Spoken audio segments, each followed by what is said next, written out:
Hello, everyone. My name is Irene Chen. I am an assistant professor in the Computational Precision Health Department, and I am incredibly excited about this next panel.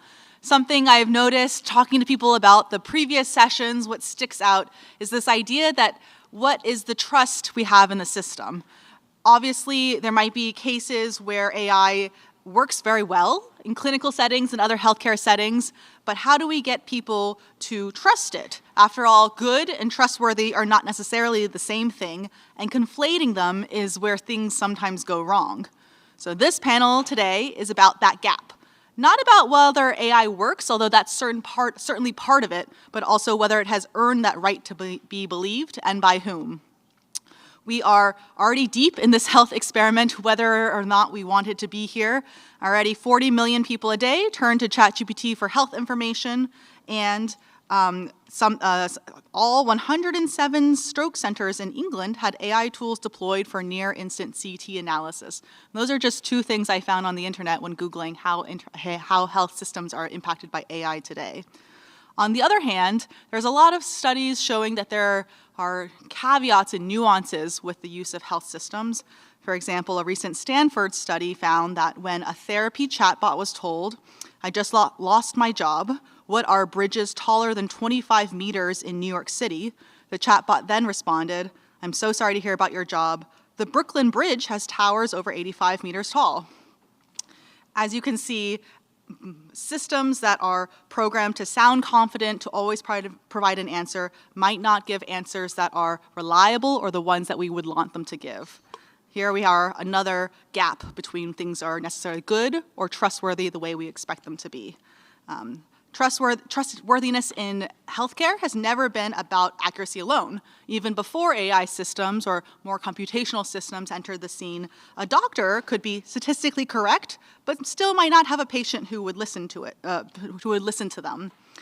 Trust requires transparency about uncertainty, accountability about when things might fail, and an evidence-based system with you in mind, not necessarily the average patient or the average situation. So underneath all of this is a really messy question. Who owns this problem? Should it be industry, who have a lot of data and compute and incentives to ship? Should it be academia, who has independence to say uncomfortable things and really dive deep into deep problems? Should it be regulators, who are often behind the times, but do have the mandate to make sure that people are safe? Although if you regulate too much, people might just go around you as well. So today we have some esteemed experts on the panel, and I would like to sort of turn it over to them. We've agreed to have no slides, so we just have to look at their mouths and their faces as they present. We'll have each of them give 3 minutes of who they are, where they see this question of trustworthiness, integrity, where these AI systems fit in healthcare, and then we'll turn it over to a moderated discussion of about 20 minutes before 10 minutes of questions from you all. So without further ado, take it away. I believe it's Zack first. Okay. So we agreed that we wouldn't have any props, but I think we formally said slides, and Sammy's over there with an iPad and meticulous notes, and now I'm feeling really inadequate, but I'll do my best. Hey everyone, my name is Zack. I've been a machine learning researcher probably since early 2010s, and worked on a lot of things. I've always had a strain on my research that was very anchored to problems I cared about in applications in medicine. In the beginning, those were almost all hypothetical. There wasn't much machine learning actually being used, but a typical paper was, imagine a system that would do such and such, and here's some data that almost fits the problem. And I also spent a lot of my research more on the methodological and architectural and statistical foundations of machine learning.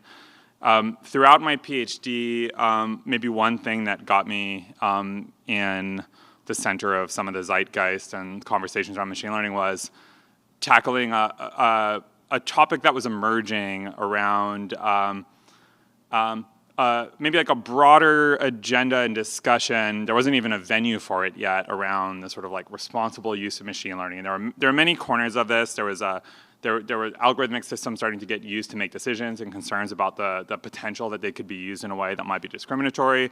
There was also a conversation that was emerging around interpretability.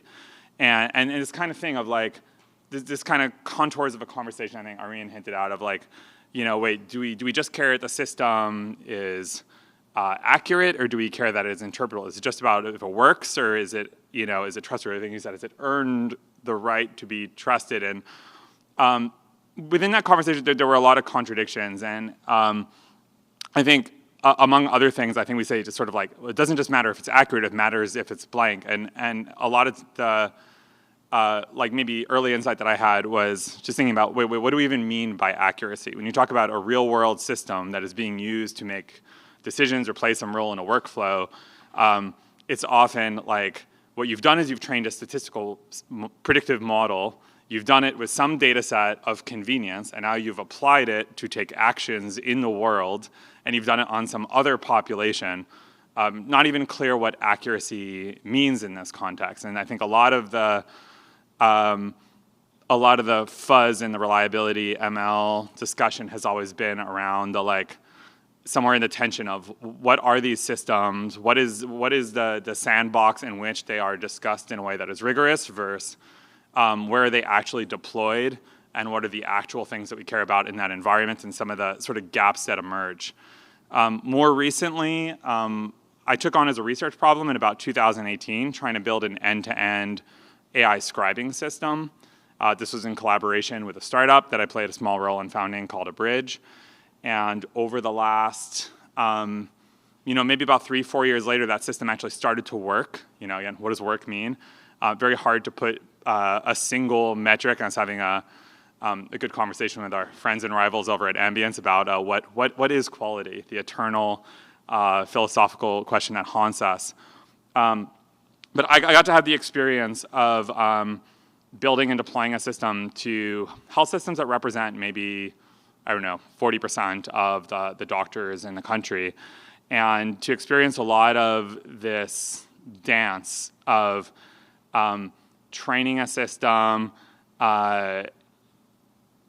deploying it in a sort of ever-shifting landscape of different environments, witnessing people's behavior change sort of dynamically in response to the system's introduction, the experience of having a very open-ended ontology of desiderata of like, what is it? What is the menu of things that we care about? What is a hallucination? I think that there's something very interesting going on right now. Another thing that came up in conversation with our friends over there is we're living in a very interesting time where it's what even is the model? What is it that you're evaluating? Is it the prompt? Is it the underlying base model? Is it the software ecosystem composed of the environment in which it's deployed? When you build a prompt engineered agentic system that's playing some role in a workflow in healthcare that is itself producing outputs that are inputs to other AI systems, and then OpenAI goes or Anthropic goes and deploys a new base model, what part of the pipeline are you expected, or is anyone expected to reevaluate before anyone ships anything? This is like an interesting space where I think that the world does not have mature answers. I think the honest kind of take about where people are is different companies in collaboration with different sets of partners are drawing the lines in very different places about what it means to act responsibility and what sort of passes muster for rigorous. I'm not going to prattle too long. I'm probably over time, but hopefully that puts some red meat out for discussion, and I'm really looking forward to chatting with my co-panelists. Hey everyone, I'm Sanmi Koyejo. I'm faculty at Stanford University. I've known Zack for a very long time. I think since I was a PhD student. I don't know if you remember this, but yes. I think maybe one of your earlier conferences. So always hard to follow Zack. I think great speaker. But I will try to be on time if possible. Maybe that's my... So anyways, I lead a group that thinks broadly around trust and safety of AI systems with a specific focus on application areas that include healthcare. So that's some of the lens by which I'm speaking today. The other lens that I've been developing recently is I've been co-teaching this class with some folks broadly across the Stanford campus in the law school and ethics and a bunch of other areas, thinking about AI governance. So it's sort of a newish class, very multidisciplinary. And I've been learning quite a bit about what governance means, both in the broad sense of things like policymaking. So this is what the FDA might do and other kinds of policymakers, but also at the level of institutional policymaking. And so how do we make decisions about whether to deploy a particular kind of tool? So AI systems of various kinds. What are the levers that play a role here? Is there a space for things like insurance? Or are the kinds of mechanisms for thinking about sort of what responsible deployment of AI systems might look like? Learning a lot, I think it's a fascinating space. I suspect we'll talk about some of this. A lot of the questions there often boil down to questions around measurement. I think this alludes to some of what Zack mentioned earlier. So how do we think about what we know? And how do we operationalize this and thinking about decision making? I think the easiest way to often have some of these conversations are to speak about failures of this whole process. So they may not come to mind, but one that's salient. So there's, I don't know, one semi-famous one is, or at least that I've thought about recently, is the sepsis model from Epic, which again, I think well-meaning, but as some of you might know, tested within a silo, worked well within that ecosystem, deployed more broadly, didn't account for differences across different populations of patients, and had much worse performance once it was spread out in the bigger system. There are lots of examples of things that look like this, where I think we're still figuring out the right way to evaluate AI systems and sort of govern their deployment in a trustworthy way. Maybe to, as my kind of provocation for the chat later, I'll mention a large fraction of patients already use other tools when you're thinking about their healthcare. So most patients, the vast majority, will use Google. Maybe some of this is shifting, but even before AI models were a thing, many patients would use Google. Depending on the clinician I talk to, they either love this or they're really upset by this. But this is a standard thing. Yet, I think we don't think about governance for Google within healthcare in the same way that we think about sort of governance and trust and safety for AI systems. And I think this may be maybe an interesting point for some of the discussion later. We're going to have lots of different perspectives. I failed at keeping time, so I'm actually over. But anyways, thank you for your attention. Looking forward to the chat.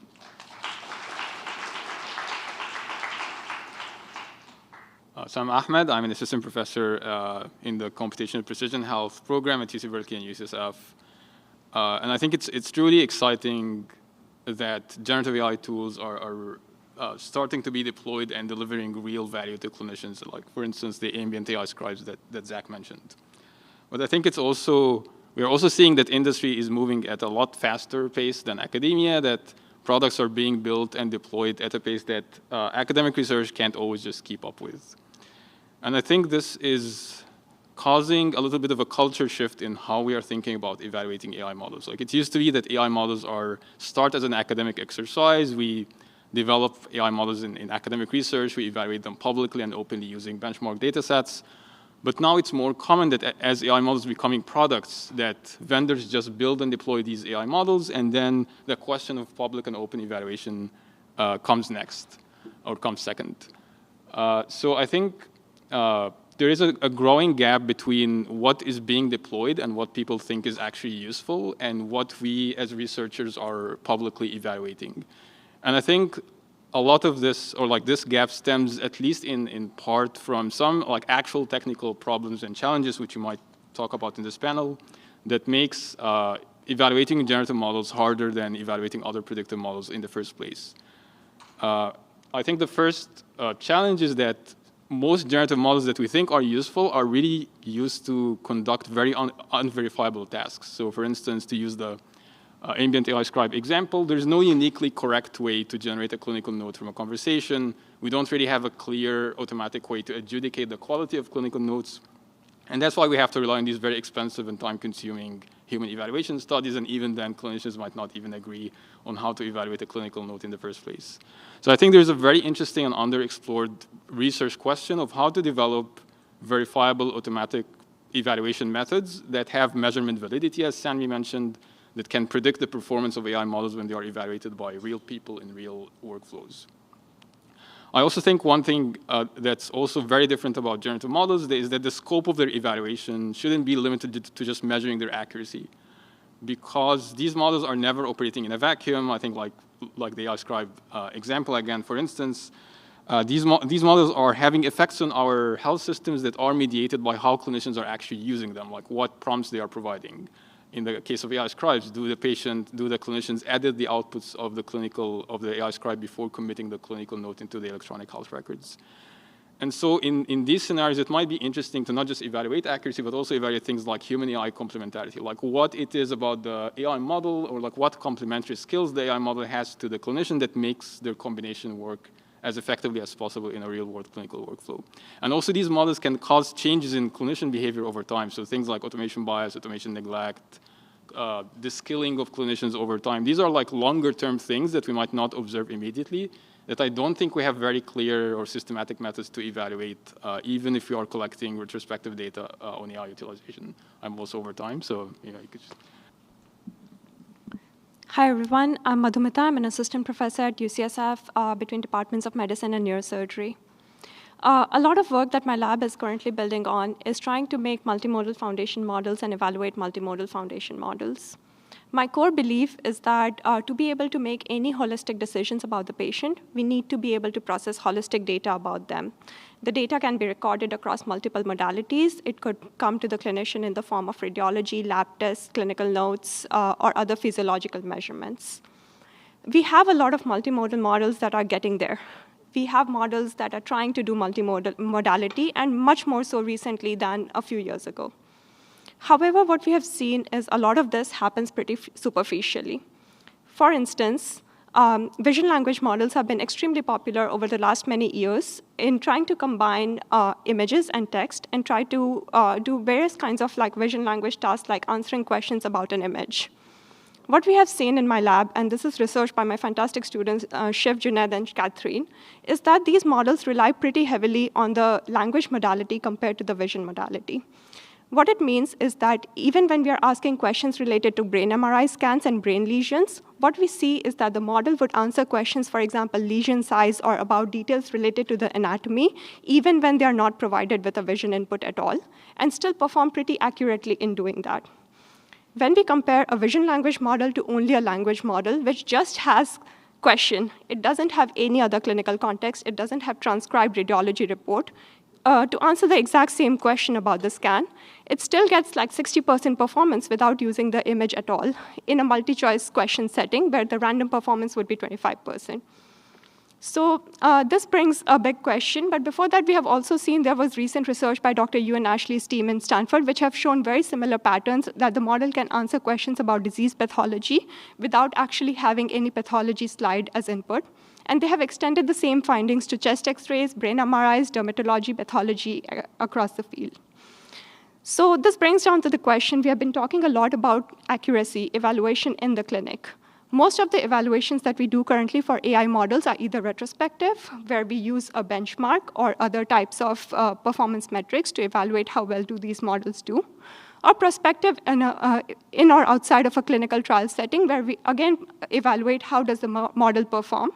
Maybe when compared to a clinician, maybe compared to how clinician behavior changes over time, but are we really looking at what the model is relying on to be able to get the answers that it is getting? Is the model actually clinically grounded? And is the model actually utilizing all of that clinical information to make decisions that are clinically reliable? And this is what I want to open as a floor for discussion to this panel. Thank you, everyone. This great series of introductions, and for the first time in my career, a panel with no slides introducing us. So what an innovation. You guys are here at a very monumental moment in my career. But before we turn to our panelists, and I have lots of follow-up questions, I'd like to get the audience involved a little bit just to see where we are. So raise your hand if you have used an LLM or some sort of smart generative AI agent to ask about your health in the last year. All right, we have about like 85% of the room. All right, raise your hand in the last month.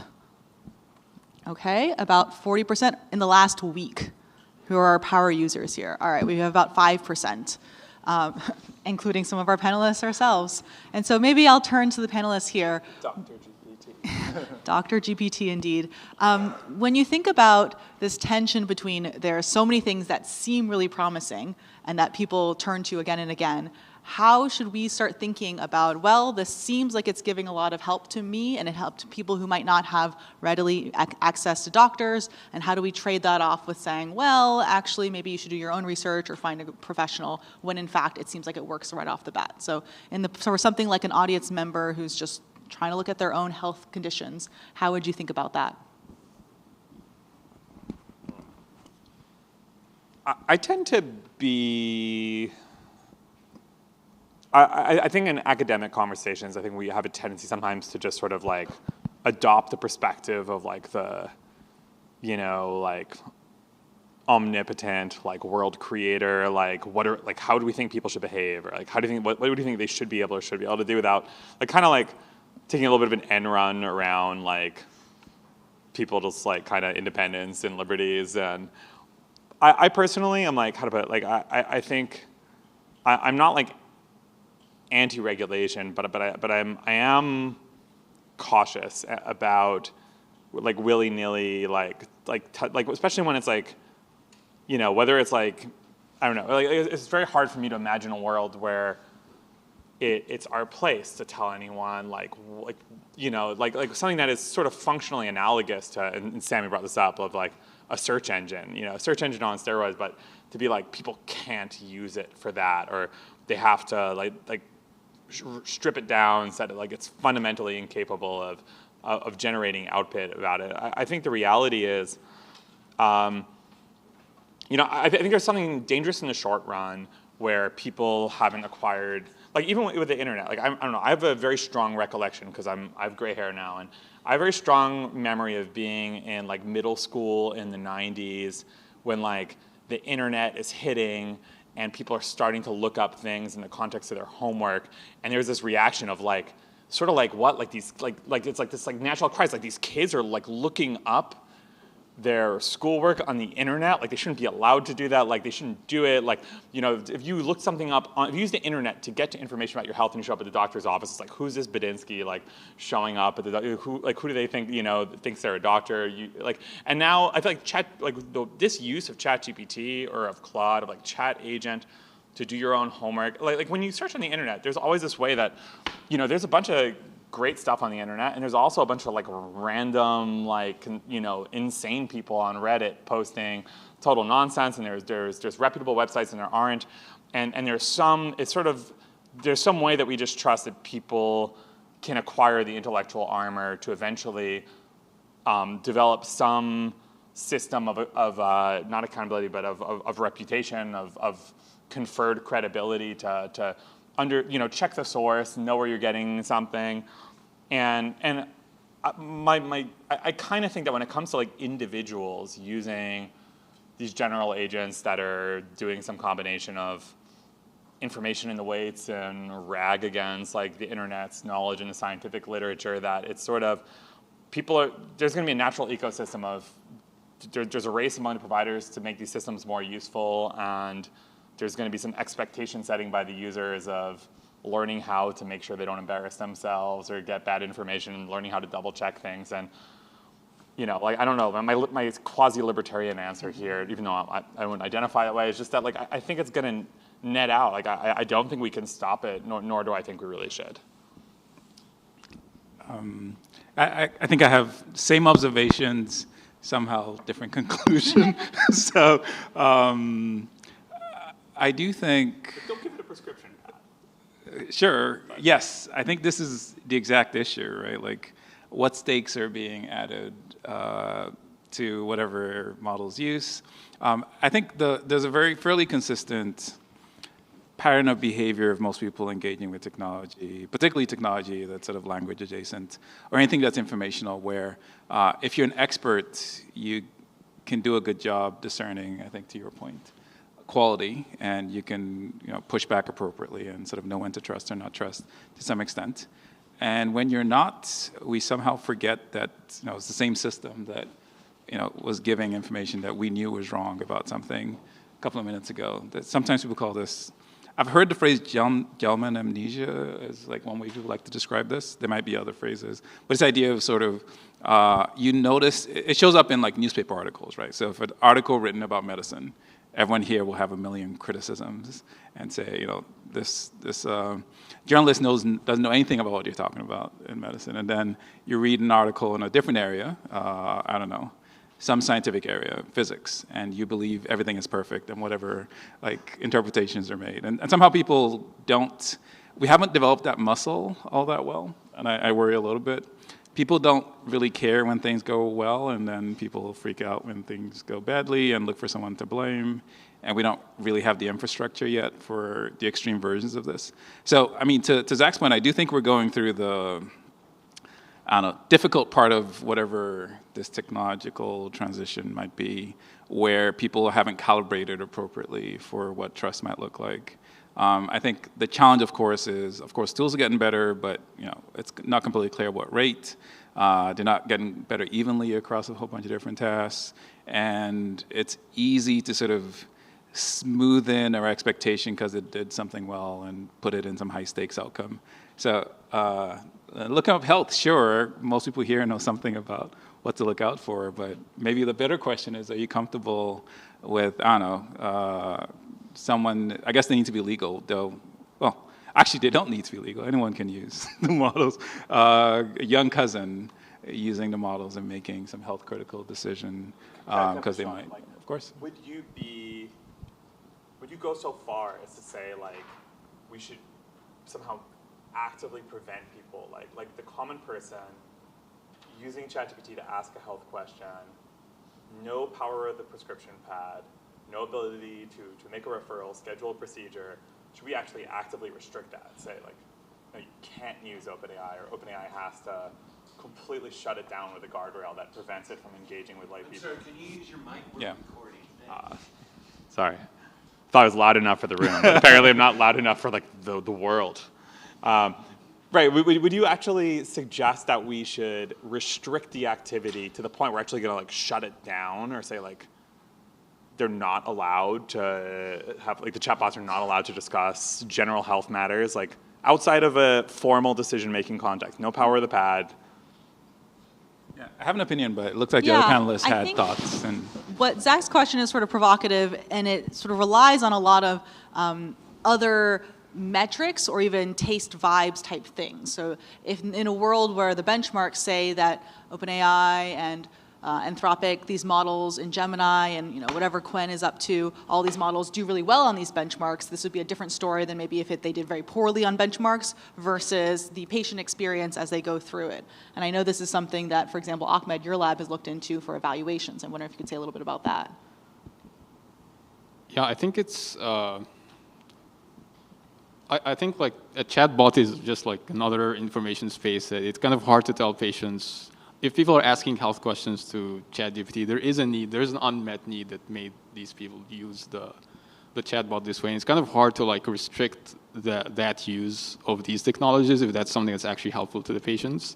But I think we don't fully understand the nature of how you are navigating this information platform as opposed to a search engine, for instance. So in the search engine, you can search for your symptoms, but then you can attribute every piece of medical information to a website deterministically, and there's some level of accountability and determinism that you can kind of make sense of the quality of information that you're pulling from the internet.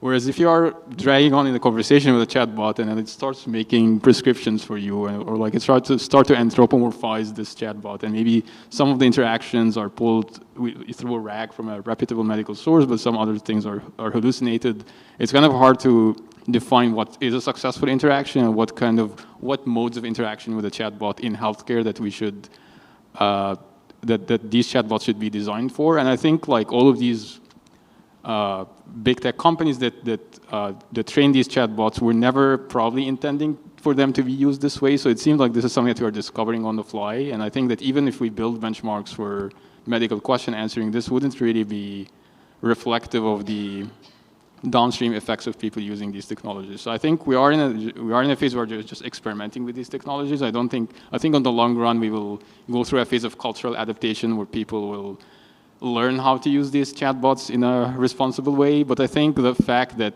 a huge number of queries are health-related means there is an unmet need, and kind of very restrictively restricting all the health-related uses of these chatbots doesn't seem reasonable to me. So I'm not sure how to think about this in terms of evaluation, but I think it's a very complicated problem. I think the lack of interaction with stakeholders in health from these big tech companies makes it a process where we're just experimenting and learning on the fly. Yeah. One of the things I like about your research, Ahmed, is this idea of construct validity, so that the benchmarks we make should look like the actual tasks that people use it for. So instead of just asking them multiple choice questions that we use to assess doctors before they become licensed, sort of what are people actually using these large language models for, health-wise, and then evaluate them on that. Can you say a little bit more about there?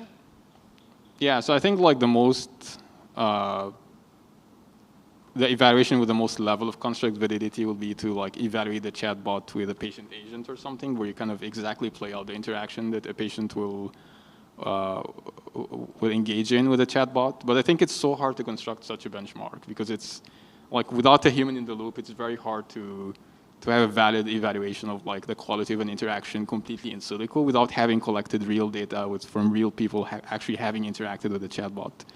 So I think construct validity of like measuring something abstract like clinical reasoning is something you can design a test for, but construct validity for evaluating how like chatbots affect society, we're not good at thinking about scale and like the bigger effects of things on a population, and I think that's something I don't know how to think about in terms of designing like an in silico benchmark. Can I issue a minor provocation, just in the interest of panel spiciness, because we are in the late afternoon. Okay. If we were hung up on construct validity, and I think the way that we would find is folks with maybe like, I don't know, a certain kind of like statistical social sciences, like sensibility, understand it. If we were hung up on that standard of like being philosophically satisfied, would we not also conclude that like AI coding tools also have not been, sort of like vetted and established, and it's so hard to simulate exactly what true coders are doing exactly in their environment, and the simulations that we have are unrealistic in all the same ways that our simulation of the medical information seeker is unrealistic, such that we would say it's also invalid, and at the same time it's emerged as like a already, I don't know, 2 to 3x force multiplier, and people getting like legit real software work done. Yeah. I might imagine that coding tools and health are a little different. For example, if a coding tool doesn't work well, then it fails a test, or it doesn't fail a test and you push it out and things fall apart, but also maybe you could pull it back and revert it back to the earlier change, and maybe there's some financial damage, there's reputational damage, but hopefully, fingers crossed, there's not sort of anything more severe than that. Madhumita, you work on agents in the clinic, so how do you think about evaluation, and how might that differ for something like software systems?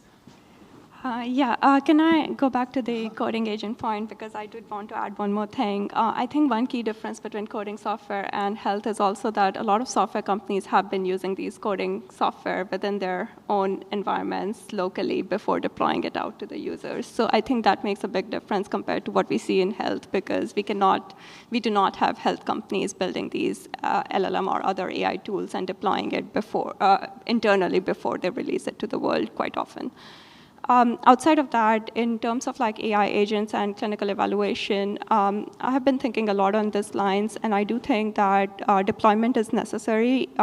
First, not only for like assessing how well does the model perform in real world settings, but also how does the model evolve over time. Because a lot of what might be valid today might actually break the models in the future when knowledge evolves over time. So while simulation seems like a scoped, easy way to start where the liabilities are lower, eventually deployment and regular monitoring is critical to be able to evaluate evaluate the performance of any AI models. When we are talking specifically in the perspective of AI agents, I think there's an added layer of security that we think about because autonomy is great. Like we have, a lot of us here have probably used coding agents already, and we know how great they are when we are trying to get research done very quickly before a paper deadline. It does have security risks. We have had files being deleted from our systems unintentionally when we have deployed the AI agents in the wild. And definitely these considerations come back to health as well, where while there is a lot of power to agents, there is also a lot that can go wrong, and it needs to be monitored, and it needs to be evaluated really rigorously and carefully before deployment in the clinic. Anyone else? Sure. I mean, I should preface by saying I'm generally the technical optimist in the room, a technology optimist in the room, but maybe in this room I can't help myself to. So one, on the coding thing, I think we already discussed this. The stakes are meaningfully higher. You mentioned the deleting code bases, deleting files. I mean, in the setting of health, I think that's the stakes are meaningfully higher. And so this lack of reliability is concerning, and thinking through, I don't have the answer to do we regulate it out of use. I don't think that's the right answer.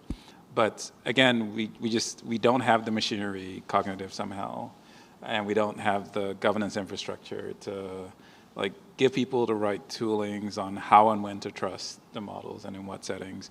And it's not clear to me that the folks building the models, particularly the large companies, who all have health groups, by the way, so sure, health groups, but they are hiring people ostensibly close to healthcare, trying to get health data. So I'm talking about the Googles and OpenAIs and Anthropics. They all have health teams and are thinking about things adjacent, maybe stuff in less regulated settings, but are thinking about adjacent questions. But again, stakes are higher. I think the risk of something going wrong. On the coding one, this is, again, just for, well, I'm saying it for discussion point, but it's somewhat of a provocation to Zack's provocation, and then maybe we'll ping pong the whole day here. So I think the most salient study of coding agents use, I imagine many of us know, is sort of this meter study that was done for folks who, so if you haven't heard about this, they tested software engineers using AI agents. Now, noted this was 2024, I think, but using AI agents to improve their own like repositories that they had created. And everyone saw that the AI agents made them better. They were completely certain of this. You could not convince them otherwise. But if you actually tested how long it took and how many mistakes they made and stuff like that, everyone was, well, not everyone. People were generally much, much worse, even though they were convinced that they were better. There is this sort of cognitive bias thing is quite strong. You really do feel like, you're super powered when you're using these models. There's something about the way they're trained and the way they interact with you that makes you feel really good. I think that's different from are they working reliably and what are the stakes when they're deployed. And I don't think the gap is. So can I? Of course. In the interest of, we promise our dear moderator. I did ask the panel to be extra provocative in our pre-call. I'll preface that. Okay, I mean, I would put that as like a curious example, right? Like in that. It's the only study we know of. No, like but I would put it up, like, I don't think we trial. even need it. Far stronger than any study. Like 1,000 times more convincing of every study, I would say, is like walk into any high velocity product delivery machine in San Francisco and they are moving somewhere, depending on how effectively they're adopting, somewhere between 50% and 400% faster than was ever possible before in like the history of software development. So it's like, it is like a kind of finding that like the paper might have said like, haha, but like the universe actually said, no, like whether or not they were right at the time, they clearly were like wildly wrong in the arc of immediate history, right? I'm not sure. There's a couple caveats. So Right. the paper did come out, I believe it was 2025, so it was 1 year ago. The models they were used are slightly different than the models that are out now. They actually only asked 16 software engineers, and so there's sort of a sample size, blah, blah, blah. And also, lest we forget, we are at a computational health conference, and so the speed of software writing is not quite the same as the speed of healthcare or how to earn trust through those systems. So caveat, and nuance. I think maybe to bring it back to how AI is used in the medical system then, if maybe it's a point that Sanmi is trying to gesture at is that if you have, say, hard data collected in an imperfect study that says, oh, people are not necessarily getting the benefit that they would like, but then you ask a whole audience, voting with their feet, revealed preference that they are in fact trusting these models or at least using them enough, how do we reconcile that? Or if you go to any doctor's office and maybe the actual healthcare system hasn't formally approved it or the HIPAA compliant thing is not quite up to date, but then there's a study coming out of, I believe it's JAMA Open, that the use of emojis in clinical notes has gone from nothing to quite high, suggesting that perhaps there was something helping them that was prone to emoji usage. There are many cases we're already starting to see that people are voting with their feet. Like the brain emoji, especially. Yeah, they're thinking, their smiley face, who knows. How are we to grapple with this? So as an academic community, we've come up with metrics, we've come up with benchmarks, we've published so many papers, oh my goodness, so many papers about this. In this day and age, as things get faster and faster, what are we to do? That's a big loaded question. Please solve all our problems right now. Right. While they're thinking, time check, it says 3 minutes. Is that including audience questions or not audience questions? Should I be hearing this? Not audience, thank you. All right, 3 minutes, and then we'll open to you guys to start thinking as well. I've been talking a lot. We gotta. Sure. Yeah, so how do we grapple with... Or what are some of the things we should be thinking about if regular benchmarks are becoming brittle or outdated quite quickly? Academic publishing is maybe not quite the right size tool for the moment or is a bit slow. What are the other kinds of things we should be thinking about or tools we can think about? So, I mean, in the world as it is now, I think I'm most comfortable with some notion of chain of responsibility. So, whoever, at the point where decisions are being made that have meaningful impacts on health, there's someone who is responsible and who is incentivized to care and check and make sure that things are right.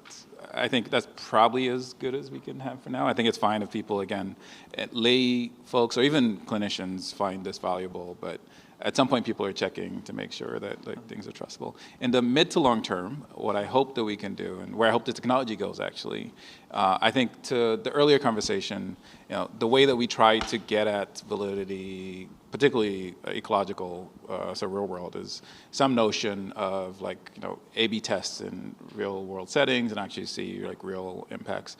That doesn't scale well, that's super expensive. The number of things that we want to use AI models for and we're using for, there's no way, it's literally, there's not enough money in any healthcare system to do all the randomized controlled trials that we'll need to check whether AI models work for every possible use case. So we need some kind of bridge. I'm hoping there are technical tools that some of the work my group is hoping to work on, but I think this is wide open, is what are ways that we can bridge the things that we can do easily and quickly, things like benchmarks, stuff like that, to the things that we really want to know, which is in a real world setting with all the messiness of people, all the messiness of the real world, can we get some signal that will help then drive what we should trust things and what governance looks like. But I don't have an answer to that yet.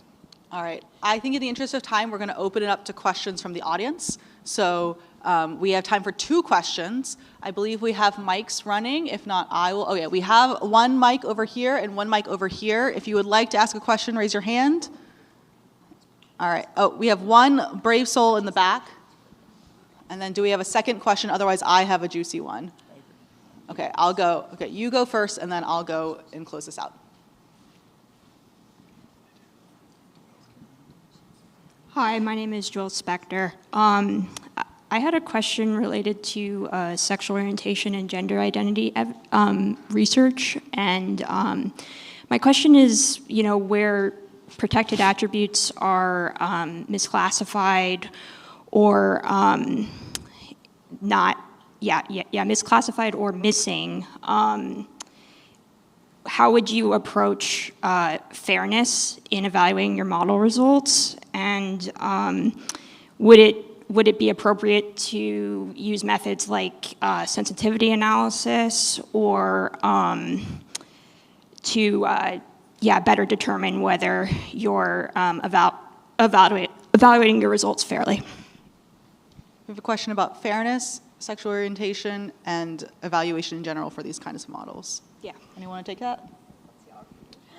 All right. As the fairness person, I think that there's a large set of literature looking at how to tell if models work well for different groups. Sexual orientation or sort of other very sensitive groups like that are particularly tricky because they're not measured. You know, we have a long history of not wanting to put that down in paper. Otherwise, you know, those people might be persecuted in different ways, so that's extra difficult. What I've seen work well is researchers who work closely with those communities who are affected, and they say, hey, we want to do this study, we want to collect this data because of these research hypotheses, will you work with us? And then I think building, you know, going back to trust, we can then make sure that the model and all the data that's collected in service of that model is then helpful. For these large base models where, you know, who knows what's in there and who knows what it's being used for, particularly sensitive things where that's not being recorded, those are extra important that we make sure we get right, and I fear that that is actually the areas where it's most sensitive and most likely to get wrong as well. Sensitivity analysis is only one of those things. All right, and then my last question for the panel. So I've been talking to a lot of people at the conference. It seems like we have a huge contingency of students. Raise your hand if you're a student. Lots of people curious about computational precision health and how to get more involved. It's clear that this is a thorny topic with a lot of fast-moving parts. What is one article, news piece, something on the internet that you would recommend them engage with to learn more about this area? As you think about that, it could be something you've written, or if you want to be humble, it could be something other people have written. While you think about that, I will go with mine, which is I've been reading a lot about bills for the California state legislature. In fact, there's 2 bills out there right now. One of them, I believe it's AB 1595, although someone might correct me on that, is looking at the nurses union put forth a bill regulating that if they use an AI system, or if the AI system says something and the nurses override them, that they won't be penalized. Or that if the nurses use a system, that the chain of responsibility is clear, or that there's sort of all these kinds of factors that I think we as researchers, or even those in industry, don't think about who is actually using this model and how are they being affected and what rights should they have as they try to work with this model to deliver the best care possible. So if you're interested in the more public policy side, I would point you to, you can look at the actual bill text. It's not very long, it's maybe like 1,000 words, starting to get a sense of what matters there. All right. What's one thing you would recommend the room read or check out?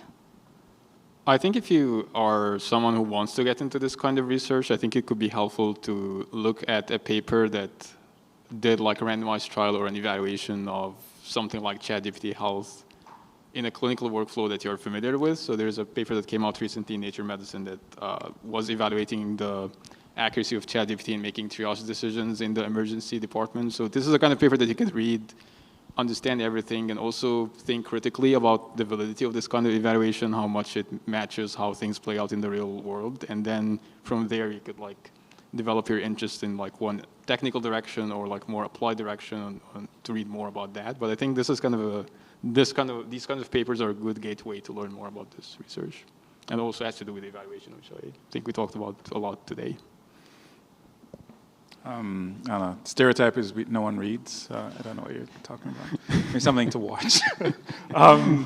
So I don't have one top of my fingers that speaks to this conversation clearly. I would say maybe one thing that I find very interesting is as the stakes and the impact have gotten bigger, one of the ways that the academic community seems to be responding is trying to develop an ecosystem around what is often called evaluation science or measurement science. A lot of this is, I think to Zach's point, taking some work out of the social sciences and how they think about evaluation impacts of various kinds of interventions, policy interventions and the like, but also work out of psychometrics, so human measurement and a bunch of other areas.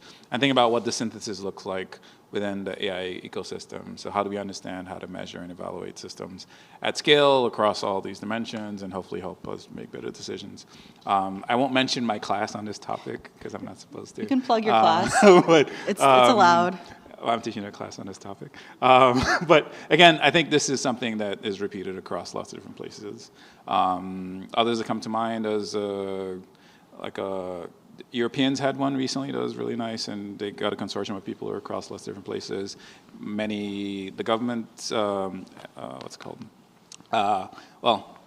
So many, I guess, stakeholders are thinking about, again, engaging in some of these questions, and so there are good resources around this direction. It's early, but I think exciting as an area.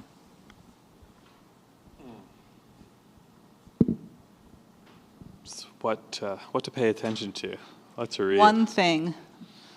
I'll say something that's top of mind. I think there's